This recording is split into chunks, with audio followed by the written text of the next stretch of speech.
Some people collect stamps. Some Pokemon cards. Others refrigerator magnets. I collect nationalities. More specifically, national identities. I have 7. I was born in the USSR, a country which no longer exists.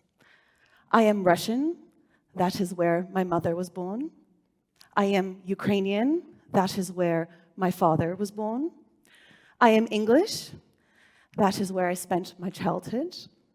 I am Italian, that is where I graduated secondary school. I am Canadian, proudly graduating here at the University of Toronto. And most recently, I am Colombian by marriage. When I meet someone for the first time, and they ask me the very traditional first question of, where are you from? I struggle on how to answer. I have 3 options. Number 1, I could tell them my entire life story, which is what I did with all of you just now. However, you would agree that this is too long for a first encounter with a stranger. Number 2, I could say, I am a citizen of planet Earth. And while 100% accurate, people often think I'm being cheeky, which of course I am. Option 3, I could say one of my national identities. People really like this option because they can categorize me, put me in a little box, label it. I don't like this option because it doesn't actually represent who I am, only 1/7. I often wonder, what is my national identity? Do I have one? Do I need one? How do I feel without one? Or, this is the most interesting one, how do you feel if I don't have one? Almost half of all Canadians, based on the last census, have more than one national identity. That percentage is probably even greater for all of you today in this vastly multicultural audience at the University of Toronto. You have more than one national identity. This has a profound effect on how you engage in society, whether you are a first-generation immigrant like myself, or a second-generation immigrant with cultural and national influences from your family. You can no longer answer the simple question of where are you from by saying any one thing, because that no longer represents who you are. I spent the first decade of my adult life having a severe case of what I call multiple national identity disorder.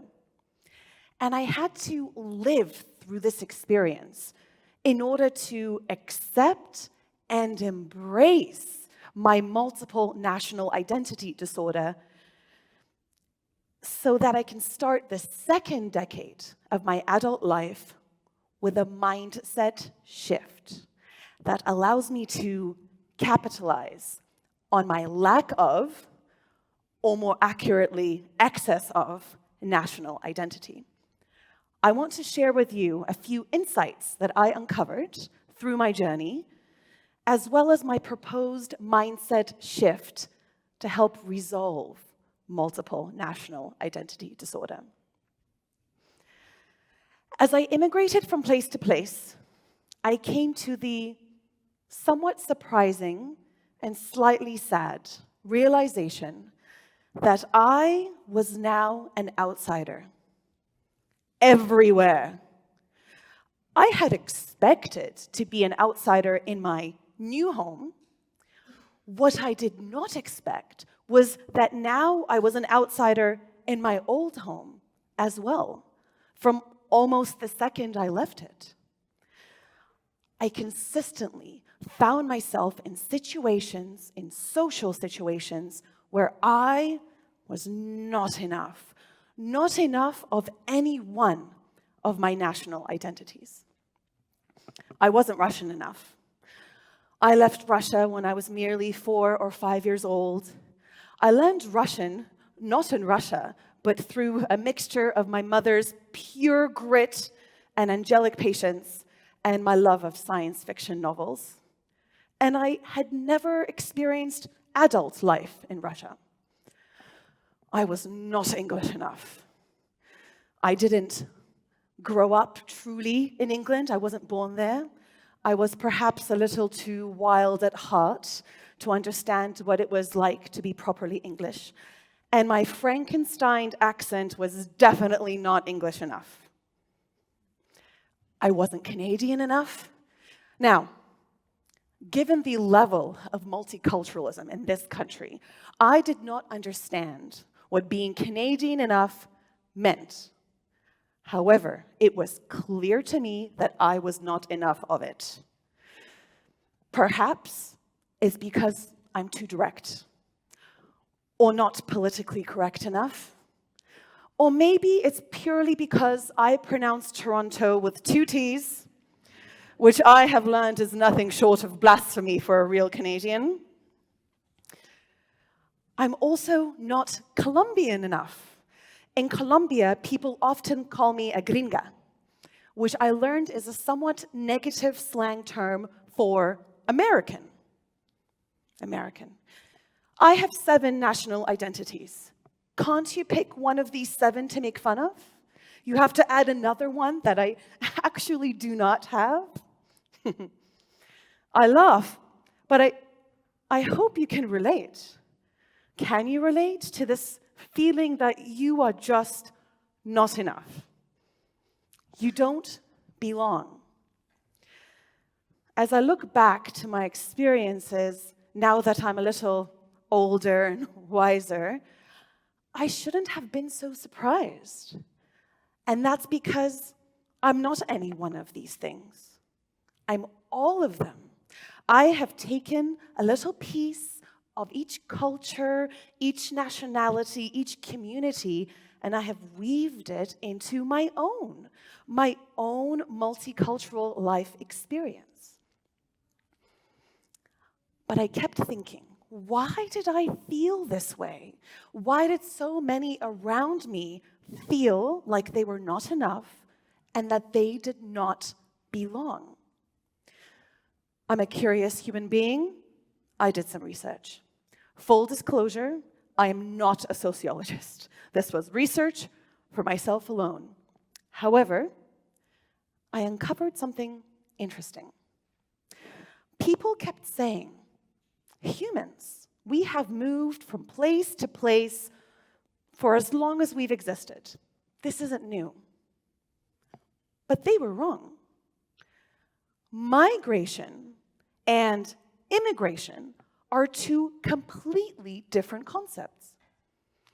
Migration, yes, has existed for tens of thousands of years, ever since humanity first exited out of what we now call Africa.